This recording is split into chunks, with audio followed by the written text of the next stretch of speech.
A songwriting secret from some of the greatest rock and metal acts of all time, why you don't hear it more, why you're probably bad at it, and how to fix it. Metal Bass Monday.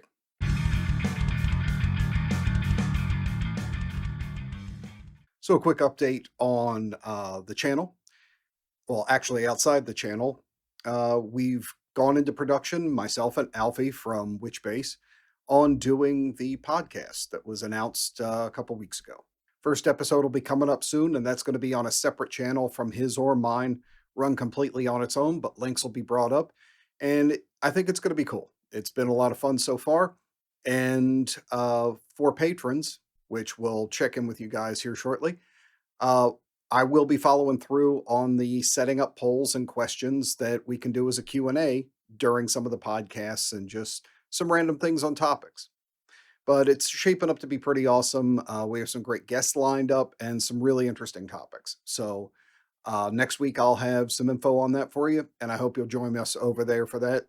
Going to be fun. So let's get down to it.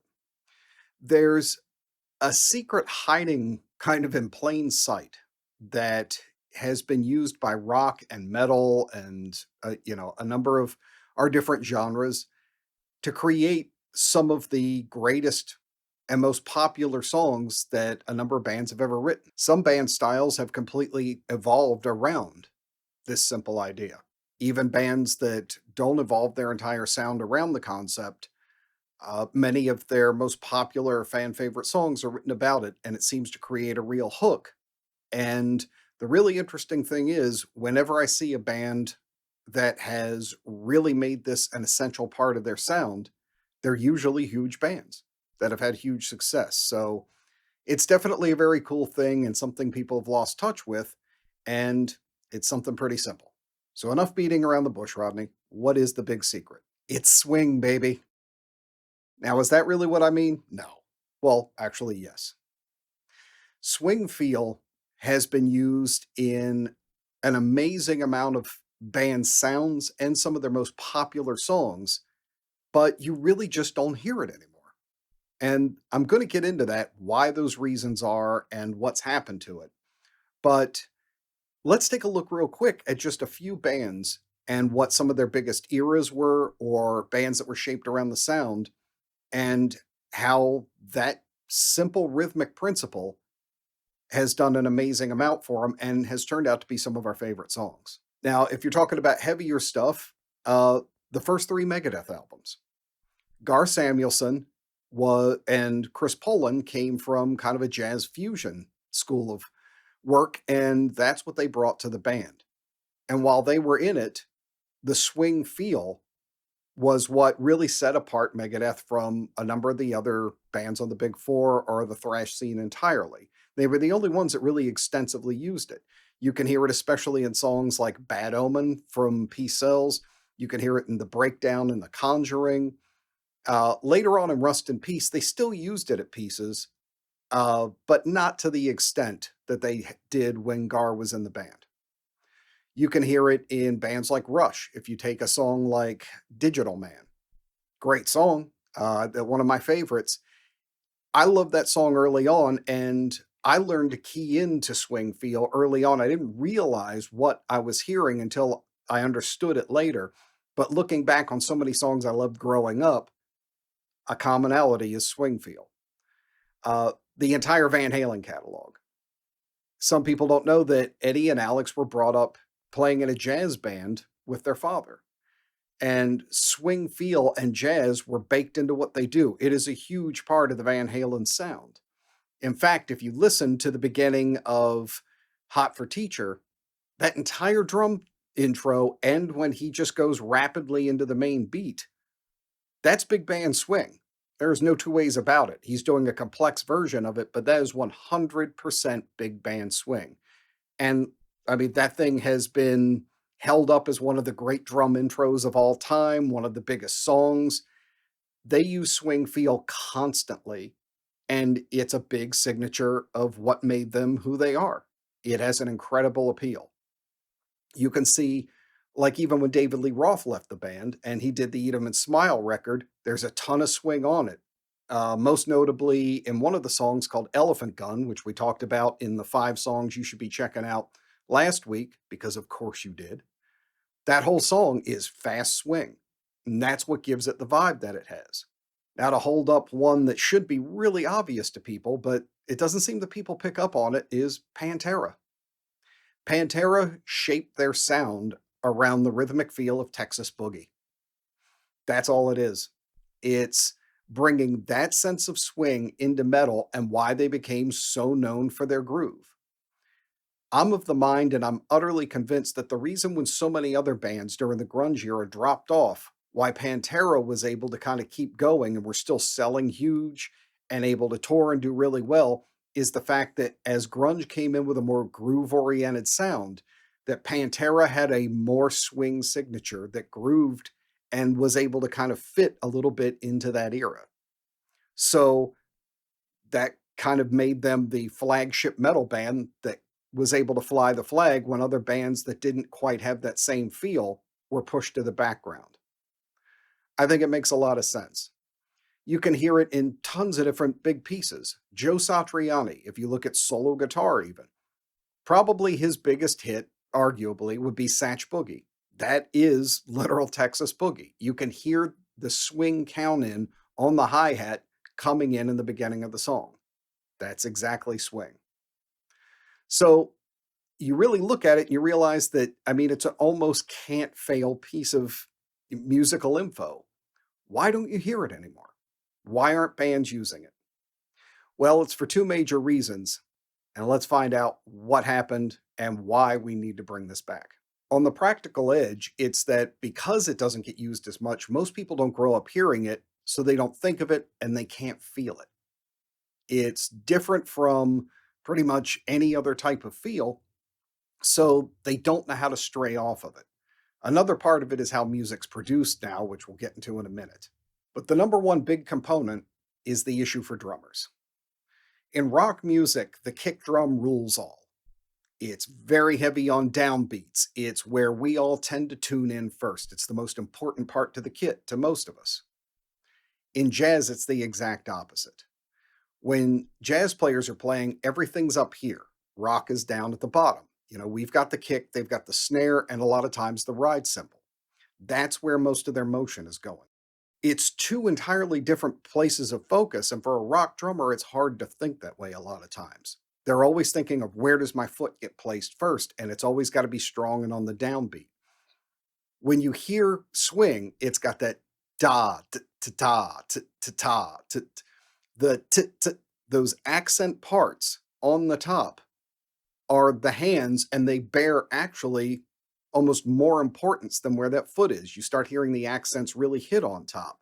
Tat, tat, tat, tat, tat, tat. It's all up on top. So it's kind of the inverse reaction to most rock drummers. So they have a hard time thinking that way, and they don't naturally come up with a lot of swing beats because it puts more attention on where the ebb and flow is with things on top rather than on the bottom. The other part is that people a lot of times try to get by with using triplets as a way to pretend swing feel, or using 6/8. That's not what's happening here. They're utterly different. They try and use it on the slide, but it's 2 different things. A triplet over a straight beat or a straight click is going to be 1, 2, 3, 1, 2, 3, 1, 2, 3, 1, 2, 3. A swing feel is da, da, da, da, da, da, da. The first one has that longer stretch to it. It's not 3 even. But I'll see a lot of guys who say, oh, you know, they're adding groove by adding a triplet or something. And we won't get too far into the musicology of it, but it's not the same thing at all. That's really where it lends in. And a lot of times you'll see people try and fake it a little bit by using triplets, but it just doesn't work.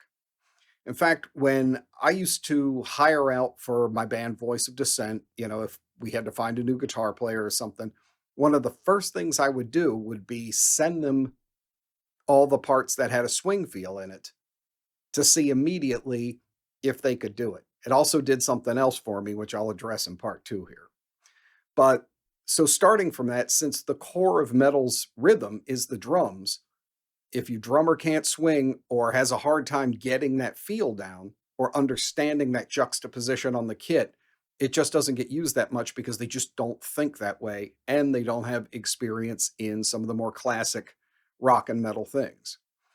Uh, there was a quote from Nurgle from Behemoth. He was talking about a totally different subject, but he said something that I think applies to a number of different things.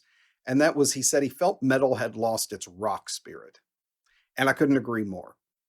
That it had become too sterilized and it had forgotten the swing and aggression and kind of abandon of rock and roll. And it's hurt it. And I definitely agree with that. And I think this is another place where it shows up that early swing, jazz, blues, Texas boogie kind of thing that used to come into rock and metal and really give it that motion that people fall in love with. It got sent to the dustbin. And that's really a shame. So we need to bring this back more. Now, the other reason comes down to one very simple, shameful, terrible thing. And that is it's really hard to time correct swing. So much of our music is time corrected, applied to a grid, played rigidly. Even the guitars are corrected, everything cut up into tiny pieces and lined up. Swing doesn't like to cooperate with that. It doesn't fit neatly on that grid. It's doing this push and pull, and you have to push it some places, pull on others to get the right feel. Now, I know some of you that are experienced recorders or, have worked in a DAW and things, well, I do have swing feel and I can quantize with that. It doesn't work. You could do it somewhat with MIDI and things, but it applies one constant swing feel over top of whatever you're dealing with. Getting the exact thing chopped up and put together is a nightmare. It's something you can't really fake. A really good swing feel is something that you're going to have to play naturally. So now the drummer actually has to be able to play the beat at that tempo and accurately. And then not only that, but the guitar players have to be able to line up their surgical, precise, perfect guitar parts right over top of it. And it's a train wreck. Unfortunately, we're not used to hearing natural performances or performances that aren't mechanically on a grid. So people just can't play like that anymore. They really have a problem with it. And if you're going to adopt this stuff, more than anything else, you just have to listen. Go through the songs that I mentioned and the bands and really listen for that stuff. You probably have been listening to it and loving it for a long time, but just haven't even realized that that's what you're keying into. Find bands that play like that and really listen and get that groove going. When you can't create that or you can't sterilize it, that rules it out for a lot of bands. They really just have this incredibly rigid, you know, done to death type of feel and sound. So you have a war going on where you have bands that don't want to do it because they can't fake it or they can't edit it to death or they can't make it sound like a cohesive performance. And then two, you have people who don't know to listen for it because they've grown up never hearing it, or they just don't understand why that one song is so special and the others just don't live up to it. Turns out it comes back to swing. And again, it's just a formula that seems to almost guarantee success in so many ways. Every time I listen to a metal band, rock band, something like that, when they do a song based around swing, it seems like every single time it's a fan favorite. It's a hit. It's what they become known for. It's a simple thing that audiences love, that feels great, that kicks ass, and that we're slowly losing touch with. All you have to do is go back and listen to these things. And I'd recommend even going back and listen to big band jazz or something. Listen to that feel. Get like Sing, Sing, Sing and songs like that, which obviously inspired things like Hot for Teacher. The drums are, right on the same thing. They could have been intros to each other. It's great music and it's something that's going to add to your performance. Now, the reason why I said you're probably not going to be good at it is you're not used to hearing it. You're not used to playing that way. So find yourself a song based on swing. Like right now, I'm going to be doing a Rush tribute for a fundraiser in Nashville in September. It's going to be a lot of fun. And one of the covers I'm going to be doing there is Digital Man from Rush. Can't wait And because that song has one bass all over the place, but also has an incredible swing feel to it, I'm really enjoying getting that one down. For the channel here too, I'm also going to be transcribing and showing uh, how to play Elephant Gun from David Lee Roth. That turned out to be a real favorite. So I'm going to pick that one, go through it, and we'll break it down here. And I'll have a separate section for patrons with a more extensive lesson and some write outs with it and everything.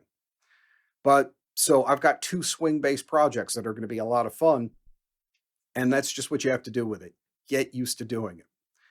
Now, finally, the other reason why I said I used to send the swing parts out to people who would audition is even, just auditioning, I could tell some of the guys who I was sending stuff to were sending me back videos that they weren't really playing on, or they had time corrected it. They had played it into the computer and fixed it before they sent it to me. It became really evident when, they would show up for the actual audition and it didn't sound like the video. So to eliminate things faster, I used to, whenever someone would ask to audition, I'd send them out clips of all the swing parts in Voice of Dissent songs because I knew they couldn't correct it. I knew they couldn't fix it. And I knew if they couldn't play it right up front, there was going to be a problem and it wasn't the right person. So it's so difficult for people to land on who aren't experienced in it. It knocks them out of the running right away. And even the guys in the band, sometimes when I would do swing things, a couple of the people really had a tough time with it. That they could play it technically, but they didn't even know when they were off because they just didn't understand the feel of it. So it's one of those things you just have to sit down with it, get used to feeling it. So I recommend finding some of the songs that you play that probably have a swing feel that will sit with you and go at it and learn it from there. And that's really going to break you into the feel of it. But it's almost a guaranteed formula. Start writing more stuff with a swing feel. And I'm telling you, the audience is going to find it catchy. You're going to have a lot of fun with it. And you'll bring back something, as Nurgle's big warning to us was, put some of that rock and roll ass swing back into metal. I know I enjoy it a lot. And part of the rewrite of my band song Hellbent that I'm going to be doing has some added swing components to it because I wanted to put them in originally, but I knew people weren't going to be able to play them as well. So, what songs do you now realize, if you're just now keying into it, that you're really loved and grew up on and stuff, have that swing feel? Do you think that some of your bands that you've grown up on or that are your current favorites are playing swing and are things that are obscure? Maybe, a lot of people haven't heard them, but they're kind of pushing that edge and you want to let people know about it. Definitely drop them in the comments. I'm always up for checking out new bands and stuff. And I'd love to hear the songs that are based around these types of feel that you've fallen in love with too. It's such a great and cool element of rock and metal. I really want to hear more of it. So, again, let's keep the conversation going down in the comments. I expect a lot of fun to happen, and I'm looking forward to some new songs from you guys. So, and wrapping up, I'll be addressing this more again in the recording series.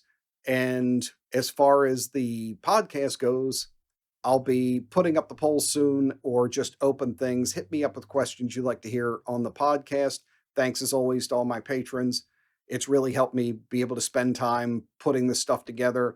And some of the content is going to start leaking over to the patron channel too again.